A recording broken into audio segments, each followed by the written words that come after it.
Welcome to Litty Lokanath life coach with love. ഇന്ന് നമുക്ക് പിന്നെയും പുരാണത്തിലേക്ക് പോകാം.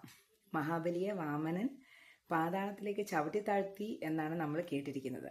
പക്ഷെ എന്താണ് യഥാർത്ഥ വസ്തുത? ഭാഗവതം പറയുന്നു, മഹാബലി പരമഭക്തനാണ്, ധാർമ്മികനാണ്. അതിൽ അസൂയമൂത്ത ഇന്ദ്രൻ വാമനോട് അല്ലെങ്കിൽ മഹാവിഷ്ണുവിനോട് അപേക്ഷിച്ചത് പ്രകാരം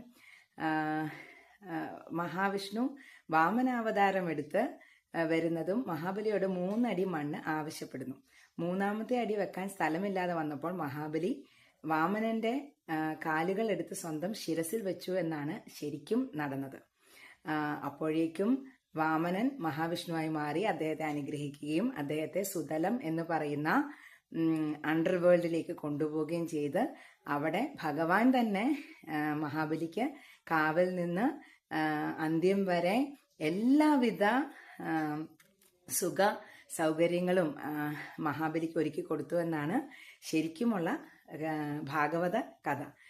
നമ്മുടെ കേരളത്തിൽ ചില ഇസങ്ങൾ പോപ്പുലർ ആയപ്പോൾ ഹിന്ദുക്കളെ എങ്ങനെ ഹിന്ദുത്വത്തിനെ ഒന്ന് വില കുറച്ച് കാണിക്കാമെന്ന തീരുമാനത്തോടു കൂടി ഉണ്ടാക്കിയെടുത്തതാണ് ഈ ചവിട്ടി താഴ്ത്തലും അതിനോടനുബന്ധിച്ചുള്ള പൊല്ലാപ്പുകളുമൊക്കെ. ശരിക്കും എന്താണ് അതിൽ അർത്ഥമാക്കുന്നത്? ഭഗവാന്റെ ഭക്തനെ ഭഗവാൻ ഒരിക്കലും കൈവിടില്ല. ദുഷിച്ച ജന്മങ്ങളുടെ ഇടയിൽ നിന്നും അസൂയ പൂണ്ടവരും ദ്രോഹിക്കാനിരിക്കുന്നവരുടെ ഇടയിൽ നിന്നും നമ്മളെ ഭഗവാൻ മാറ്റി ഭഗവാൻ തന്നെ അവിടെ കാവൽ നിന്ന് നമ്മളെ പരിപാലിക്കും എന്നുള്ളതാണ് വസ്തുത. അപ്പോൾ ഏറ്റവും വലിയ ഭക്തനും ഭഗവാനും ഒക്കെ നമ്മുടെ ഹിന്ദു സംസ്കാരത്തിലാണുള്ളത്. മറക്കരുത്. Thank you so much.